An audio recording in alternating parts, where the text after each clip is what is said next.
Chico TV Sénégal, une télé pour tous.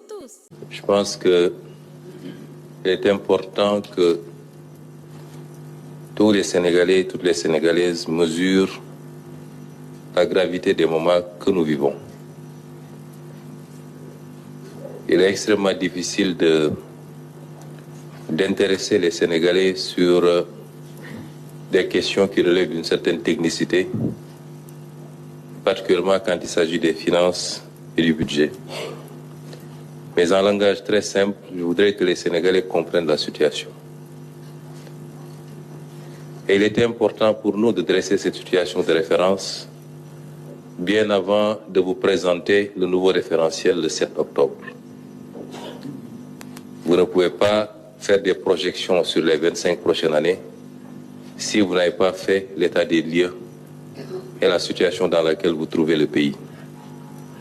C'est d'autant plus important que, en tant qu'acteurs politiques, nous avons promis aux Sénégalais.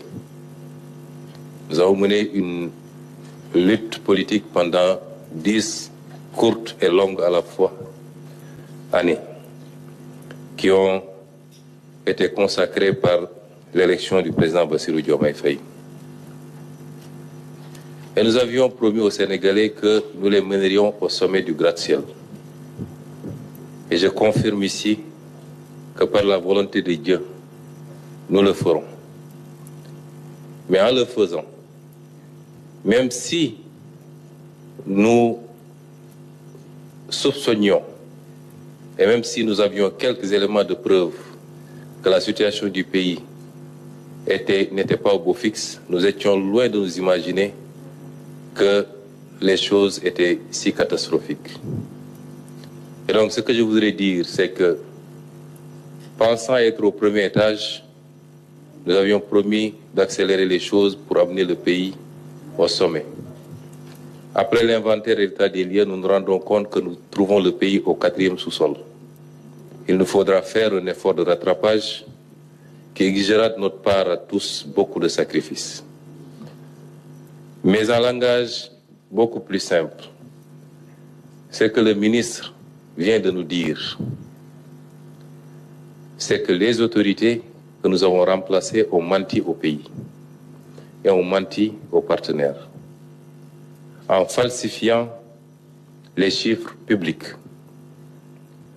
en donnant des données erronées, au moins sur les 3 aspects qu'il a soulevés, mais vous pouvez le considérer sur tout autre aspect, en l'occurrence ici, le déficit public, qui est au double de ce qui a été annoncé pendant tout ce temps. La dette publique, qui est 10 points plus élevée que ce qui a été annoncé. Et de manière constante d'ailleurs, de 2019 à 2023. L'exercice aurait pu remonter plus loin.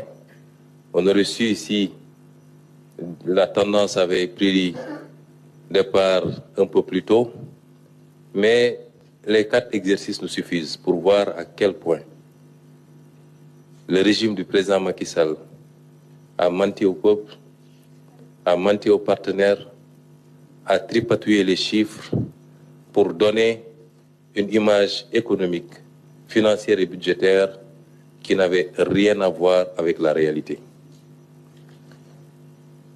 C'est d'une gravité extrême. D'une extrême gravité. Sur le 3e point, il a abordé la question du surfinancement. De manière très simple, ça veut dire simplement que les partenaires avaient accepté que le Sénégal puisse aller en termes de levée de fonds au-delà de ce qui était annuellement autorisé en prévision du début des 4 premiers mois de l'exercice 2024 qui, dans tous les cas, étaient des exercices incertains au regard des élections qui se profilaient. 600 milliards qui n'auraient dû être dépensés qu'à partir du 1er janvier, mais que le régime sortant a dépensé avant notre arrivée au pouvoir, c'est-à-dire avant 2024, sur l'exercice 2023, ce qui est extrêmement grave. Il est important d'insister sur ce point parce que la manipulation a voulu faire croire aux Sénégalais qu'il y avait un problème avec le surfinancement et que c'est notre régime qui a utilisé ces fonds, ce qui est totalement faux.